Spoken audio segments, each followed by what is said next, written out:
I saw your mom at Target today, she said, dropping her keys in the bowl like it was just another Tuesday. She hadn't seen my mom. My mom was in Phoenix for a conference. I talked to her an hour before. She was sick of hotel food and said she missed the cold back home. I didn't say anything yet. Just looked at the back of my wife's head while she bent over to untie her boots. She had her phone in her hand the whole time, screen down like always. You hear me? She said, standing up. Yeah, I said. Weird. She told me she was out of town. Her shoulders stiffened for half a second. Most people wouldn't notice. I did. Oh, huh. Maybe I'm mixing her up with someone. She walked past me toward the kitchen. I stood there for another few seconds, heartbeat picking up. I wasn't jealous. I wasn't paranoid. I just felt insulted, like she didn't think I was paying attention at all. This wasn't the first time her stories didn't add up. Last week, she came home with a shopping bag full of men's cologne, said it was a gift for her brother. Her brother lives in Oregon. They haven't spoken in months. Then there was the time she said she had to stay late at work for payroll meetings, but I checked her calendar in the shared office laptop. She had nothing scheduled after 3 that day. I used to ask questions. I used to bring up the weird stuff. But every time, she turned it around. Accused me of not trusting her. Told me to stop acting insecure. I did. I shut up. I played dumb. But I was done playing now. Quick break. Before I go on, drop your city or country in the comments. I want to know where you're watching from. That night, we were sitting on the couch.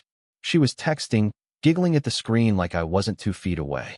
I leaned over, looked her dead in the eyes, and said, "Don't hide it. Text him. Right now." Her face dropped like I slapped her. All the color drained out. She looked like she forgot how to breathe. What are you talking about? You know exactly what I'm talking about. Go on. Text him. Right now? I'll wait. She held the phone tighter, like I was going to rip it from her hand. I stood up slow, calm, walked over to the front door, and locked it with one click. She didn't move, didn't blink, just sat there with that frozen look on her face, like a deer watching headlights, but not sure which way to run. Her thumb hovered over her phone screen, not typing, not scrolling. "I don't know what you think you saw," she said finally. Voice soft, too soft. I didn't answer right away. I just kept staring at her, waiting for the performance to begin. She swallowed. "If this is about work, I told you." "It's not about work," I cut in. "It's about how stupid you think I am." That hit something. Her jaw twitched. She shifted in her seat, but still didn't put the phone down. "You really want to do this?" she said, trying to laugh, but it came out hollow. "You want to start some weird paranoid fight because I smiled at my phone?" "No. I want to start it because you lied about seeing my mom. And because I know damn well you don't sit in the driveway at midnight texting HR coworkers." That shut her up. The silence stretched. She kept her eyes low, face stiff. Then, right on cue, the tears came. That move she always pulled when she was cornered. "Do you even hear yourself?" she said, voice cracking. "You've been distant for months. You don't touch me. You don't talk to me. I try to hold this family together. And now I've got to defend myself like I'm a criminal?" I nodded slowly, lips pressed tight. There it is. What? The guilt trip. The victim card. Anything but answering the question. She stood up like she was done with the conversation, but I moved first. I stepped between her and the hallway. I said, "Text him. Right now?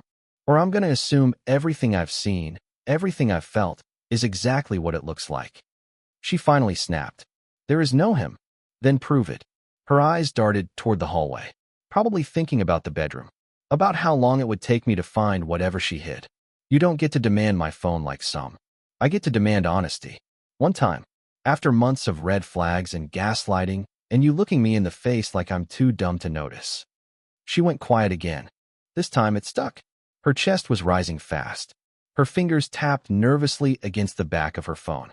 I watched every twitch, every flinch. She wasn't used to me pushing back. I'd let a lot slide over the last year. Every missed call, every late night, every lie that sounded just convincing enough when I wanted so badly to believe her. But something about that moment in the driveway flipped a switch in me. Watching her out there in the rain, barefoot and smiling at her screen like she was 16 again, like I didn't exist. She sat back down, finally, and looked up at me. "You want to know the truth?" she asked. I didn't answer. She locked her phone and tossed it onto the coffee table like it was a challenge. "Fine. Take it. Go through it. Be my little detective." I didn't touch the phone. Not yet. I wasn't going to give her the satisfaction of watching me scramble through it like some desperate loser. Instead, I said, I'll take it when I'm ready. But if I open that phone and find what I think I'll find, I want you to remember, you had the chance to come clean. Her mouth opened, then closed again. No defense, no denial. And that was the first real confession she gave me. Without saying a word, the silence between us wasn't peaceful. It was thick, humming, like something was about to explode but hadn't decided when. I stared at the phone sitting there on the coffee table. Still locked, still untouched, but it felt radioactive, like it was glowing. She leaned back on the couch with her arms crossed, trying to look unbothered. But her knee was bouncing, and she kept biting her bottom lip, a nervous tic I knew from every fight we'd ever had. I picked up the phone, still warm in my hand, still shaking in hers. You changed your passcode? I asked without looking at her. No, she said too fast. I tapped the screen. It was still the same code she'd had for years, the last 4 digits of her childhood home phone number. When it opened, I didn't even know where to start. Messages? Photos? Emails? But I wasn't in a rush. I wanted her to sweat while I looked. I opened the texts first. Nothing under recent. That was my first confirmation. People like her don't leave evidence in plain sight. So I scrolled. And scrolled. Then I hit search. Typed just one letter. J. 3 threads popped up. One was her cousin Jessica. One was her coworker Jenna. The third? Just saved as J, with no profile photo. I clicked it. Empty. Nothing in the thread at all. But the contact showed a number. No name. No emojis. No call log. That was a cover. I scrolled up anyway, past the blank screen, until I hit the top. Then I tapped info. Last seen. Yesterday. Blocked and deleted. But not gone. I backed out and checked the photo album next. There was a hidden folder. She didn't even bother putting a password on it. I opened it. The first photo was a mirror pic, her in our bathroom, hair done, lips out, wearing a shirt I'd never seen in person. Same shirt I found the receipt for a month ago, shoved in her purse with a pair of heels she said she returned. The next photo? A blurry selfie in a car I didn't recognize. Not hers. Not mine. Passenger seat. Third photo. A man's hand on her leg. Wristwatch, gold chain, veins across the top of his hand. He wasn't hiding. Just cropped. I didn't say anything. I just turned the screen toward her. Her face collapsed. Not shocked. Not embarrassed. She just closed her eyes like it physically hurt to see it thrown in her face. I said nothing. She blinked slow, breathing harder now, like she wanted to cry but didn't want to give me the satisfaction. I finally said, "So is that the guy who needs your good charger at 2 in the morning?" She opened her mouth, but all she said was, "Derek." That was it. I stood up. I didn't throw the phone. I didn't yell. I just walked down the hall, opened our bedroom door, and pulled my suitcase from the closet. I didn't pack fast. I wasn't going anywhere yet, but I wanted her to hear the zipper, the wheels bumping against the hardwood. I wanted her to know she'd finally pushed me past the point of just swallowing it all. From the bedroom, I could hear her pacing the hallway. Light, nervous steps. She wasn't crying. Not yet. Tamara was the type who cried when she had the upper hand, not when she was cornered. When I stepped out with the half-open suitcase in one hand, she was standing there like she'd been waiting for a cue. Her arms were folded tight across her chest. Her mouth opened, but I beat her to it. "Don't start with 'it's not what it looks like,'" I said. "It's exactly what it looks like." Her voice cracked anyway. "You were distant." I stared at her. "You already used that one." "I didn't cheat," she said quickly.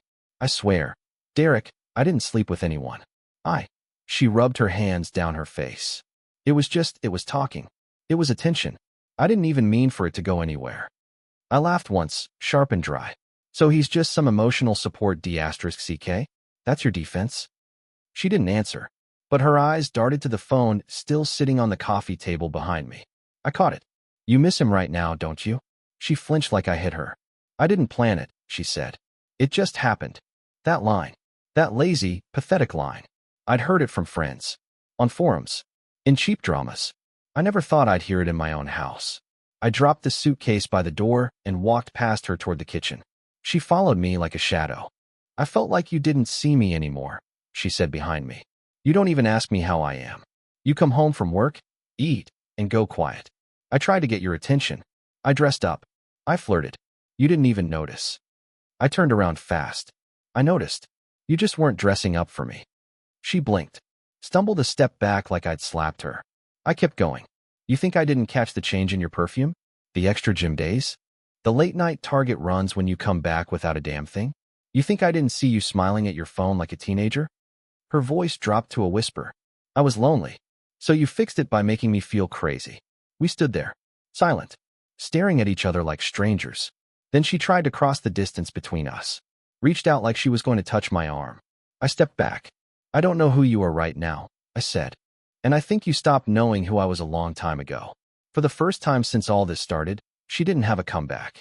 No sarcasm, no spin, just her breathing. Shaky, quiet. I walked back to the living room, picked up the phone, and scrolled back through the photos again. I wanted to feel something else, fury, revenge, disgust, but all I felt was hollow. And in that silence, her voice broke again behind me. You're really gonna leave? I didn't turn around when I said it. I'm not the one who left first. I didn't sleep that night. I laid on the couch with a blanket that still smelled like her fabric softener and stared at the ceiling, trying to figure out how the hell we got here. Every time I closed my eyes, that picture flashed back in my head, his hand on her leg like he owned it, like I didn't exist. She never came downstairs. Didn't check on me. No late night, I'm sorry speech. No fake crying at my feet. Just silence from the bedroom, like she was waiting for it all to blow over. In the morning, I packed slow. I didn't know where I was going yet, but I wasn't staying here. Not under the same roof where she laughed at another man's texts while I made her coffee every damn morning like a fool. I was zipping my bag when her voice came from the hallway, soft and pathetic. You don't have to go. Can we at least talk? I didn't answer. I rolled the suitcase behind me and walked into the kitchen. My keys were on the counter. My wallet. Everything in me wanted to scream, throw something, make her hurt the way I was hurting, but I didn't. I stayed cold. Steady. It was the only thing keeping me from falling apart. Then my phone rang. It was a number I didn't recognize, local area code, though. I almost let it go to voicemail, but something made me answer. Hello. A pause. Then a man's voice. Is this Tamara's husband? I froze. Who's this? Another pause. Then he sighed. I didn't know she was married. Not until yesterday. I stepped outside onto the driveway without saying a word. The wind hit me hard, but I barely felt it. She told me you were divorced, he said. Said you still live together, but only for the kid. I didn't even think to question it until I saw your name on her Facebook under married to. That's when I figured it out. I leaned against the car, my stomach turning. How long? 7 months. He said it like it was a sentence. 7 months. Like a prison term I hadn't known I'd been serving. She said you were cold, controlling, that she couldn't leave yet because of money. I'm not making excuses, man. I just wanted you to hear it from me. I blocked her. I'm out. I didn't sign up to be the other guy. I didn't say anything for a long time. Just listened to the buzz in my ears and tried not to drop the phone. Why are you telling me this? I finally asked. Because you deserved better, he said. And because I'd want someone to tell me, too. He hung up. I stood there in the driveway, holding the phone like it was still ringing, and stared at the house. Our house. The one we picked out together. The one we painted, renovated, fought over backsplash tiles in. It looked different now, like a crime scene.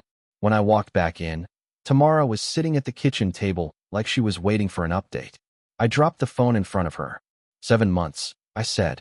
And you said you didn't sleep with anyone. She looked up, eyes wide. He called me.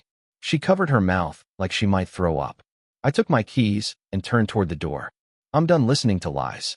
Next time you lie, make sure he doesn't have a conscience. I didn't tell anyone right away. For 2 days, I stayed at my buddy Calvin's place, slept on his old pull-out couch with a busted spring that jabbed me in the ribs all night. I barely spoke, didn't eat much, just stared at the ceiling and tried to rewind time in my head like I could go back and stop myself from falling for her in the first place. Calvin didn't ask questions. He knew something was wrong the second I showed up with a suitcase and a dead look in my eyes. First night, he just handed me a beer, clapped me on the back, and said, "Whatever it is, you'll tell me when you're ready." On day 3, I finally broke. Told him everything. Showed him the pictures. Told him about the guy calling me. Told him the worst part, that I wasn't even surprised anymore. Just numb. Calvin went quiet for a long time, then said, "Man, you gave her everything. She really did you dirty." Yeah, she did. That same afternoon, My phone started blowing up. First my sister, then my mom, then one of Tamara's friends, the one I always knew didn't like me. Apparently, she'd started telling people I abandoned the family, that I ran off without a word, left her to raise our son alone. Total smear campaign, like she was trying to flip the script before the real story came out. My sister didn't buy it. She called me furious. "Did you cheat on her?" she asked straight up. "No," I said. "Then why is she telling people you're unstable?"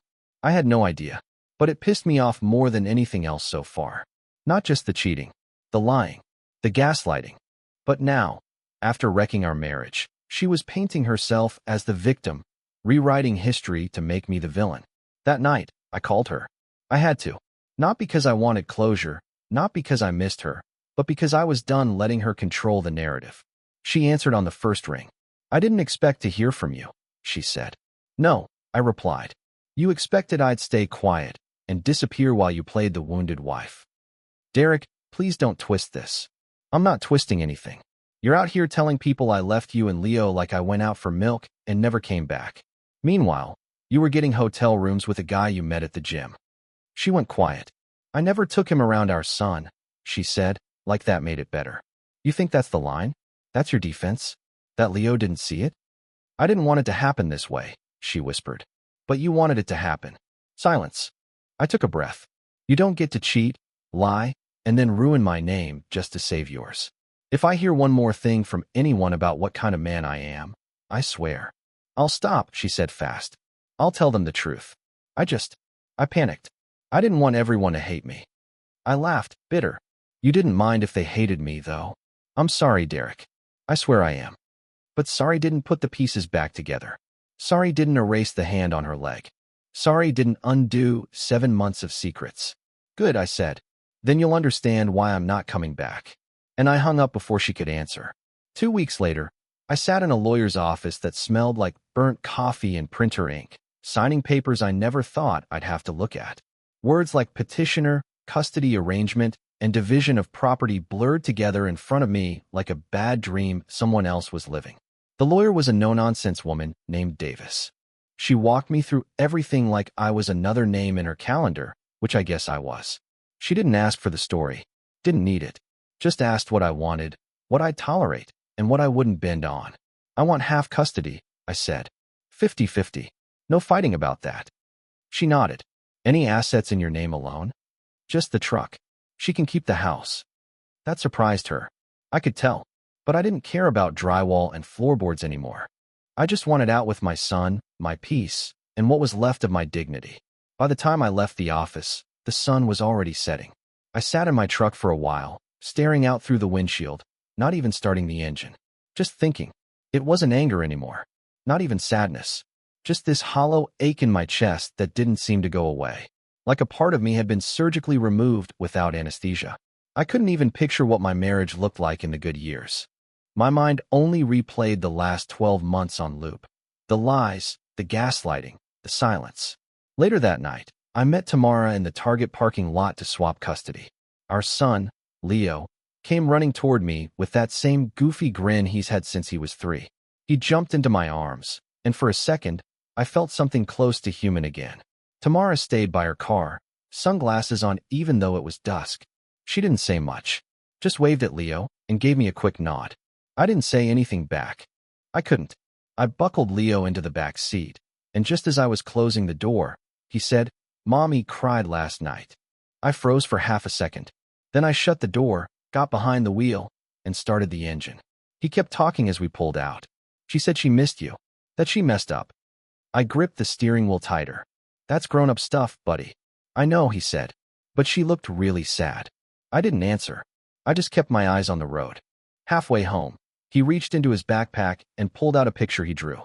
It was stick figures, me, him, and Tamara, holding hands under a big yellow sun. My chest burned. "Do you want me to hang this in your new house?" he asked. I forced a smile and nodded. "Yeah, bud, that'd be perfect." And just like that, the numbness cracked. Not because of her, but because of him. I wasn't just walking away from a broken marriage. I was trying to keep something whole for the only person who still looked at both of us like we were heroes. 3 months after I left, I moved into a small rental house on the edge of town. Nothing fancy, 2 bedrooms, old paint, floors that creaked when you breathed too hard, but it was mine. No lies in the walls.